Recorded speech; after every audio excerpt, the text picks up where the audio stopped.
اعوذ باللہ من الشیطان الرجیم بسم اللہ الرحمن الرحیم آمنت انہ لا الہ الا الذی آمنت به بنو اسرائیل وقال ایضا فنادى في الظلمات ان لا الہ الا انت سبحانک انی کنت من الظالمین۔ آپ کے سامنے قرآن حکیم کی دو مختلف مقامات سے دو آیتیں پڑھی گئی ہیں۔ پہلی آیت کے اندر اللہ رب العالمین نے فرعون کے بارے میں فرمایا کہ اس نے پکارا اور کہا کہ میں ایمان لایا، کوئی معبود برحق نہیں سوائے اس کے جس پر بنی اسرائیل ایمان لائے۔ دوسری آیت کریمہ میں یونس علیہ السلام کے بارے میں فرمایا کہ یونس علیہ السلام نے تاریکیوں میں اپنے رب کو پکارا اور کہا نہیں ہے کوئی معبود برحق سوائے تیرے، تو پاک ہے اور میں ظالموں میں سے ہوں۔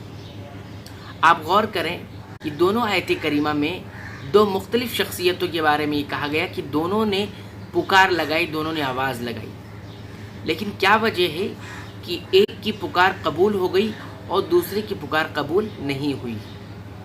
تو اس کی چند وجوہات ہیں اور دونوں کی پکار میں چند فرق ہے۔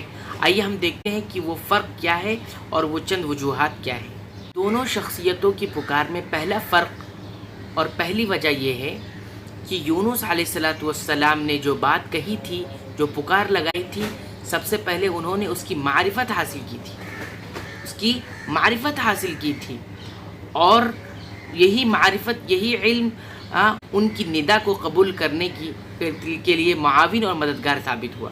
اور فرعون کی بات یہ ہے کہ فرعون نے پہلے ایمان کا انکار کیا تھا، کفر پہلے اس نے کیا تھا، اس نے حاصل نہیں کیا، علم اور معرفت نہیں حاصل کیا، اور بلکہ اس نے یہ کہا انا ربکم الاعلی، پہلے انا ربکم الاعلی کہا تھا، انا کی طرف اپنے آپ کو منسوب کیا تھا اور انا مر پڑ گیا تھا، لیکن یونس علیہ السلام کا معاملہ ایسا نہیں تھا۔ دوسرا فرق دونوں کی پکار میں یہ تھا کہ یونس علیہ السلام نے اس کلمے کا ذکر یا ایمان کا ذکر جو پکار لگائی تھی وہ حضور اور شہود کے سامنے تھی، یعنی سب کے سامنے یہ بات کہی تھی، لیکن فرعون کا معاملہ کیا تھا؟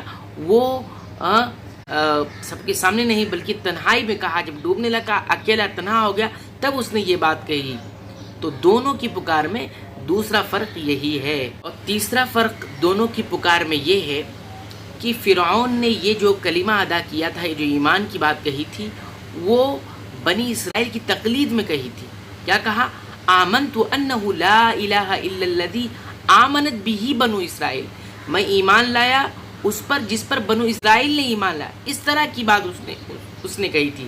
لیکن یونس علیہ السلام نے کیا کہا؟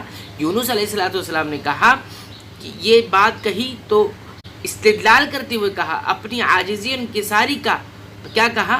سبحانک انی کنت من الظالمین، تو پاک ہے اور میں ظالموں میں سے ہوں۔ یہاں پر انکساری اور عجز کا اظہار کر کے یونس علیہ السلام نے یہ بات کہی تھی، اور فرعون نے بنی اسرائیل کی تقلید کرتے ہوئے یہ بات کہی تھی۔ تو یہ تیسرا فرق ہے۔ چوتھا اور آخری فرق جو دونوں کی پکار میں ہے وہ یہ ہے کہ فرعون نے ایمان کی بات بندگی کے اظہار کے لیے نہیں کہی تھی، بلکہ ڈوبنے سے بچنے کے لیے اس نے یہ بات کہی تھی۔ بلکہ آگے آیت کے اندر اللہ رب العالمین نے فرمایا حتی اذا ادرکہ الغرق، جب اسے غرقابی یا غرق ہونا اس کے قسمت میں سامنے نظر آیا تو اس نے کہا آمنتو۔ جبکہ یونس علیہ السلام کا معاملہ کیا تھا؟ یونس علیہ السلام نے یہ بات اللہ کی اطاعت میں، اللہ کی بات لانے میں جو تقصیر ان سے ہوئی تھی، جو کمی اور کوتاہی ان سے جو ہو گئی تھی یا تقصیر جو انہوں نے کر لی تھی، اس پر انہوں نے یہ کہا تھا، اور آگے کا جملہ بتا رہا ہے انی کنت من الظالمین، میں ظالموں میں سے تھا۔ گویا انہوں نے اس بات کا اظہار کیا، اس بات کا اقرار اور اعتراف کیا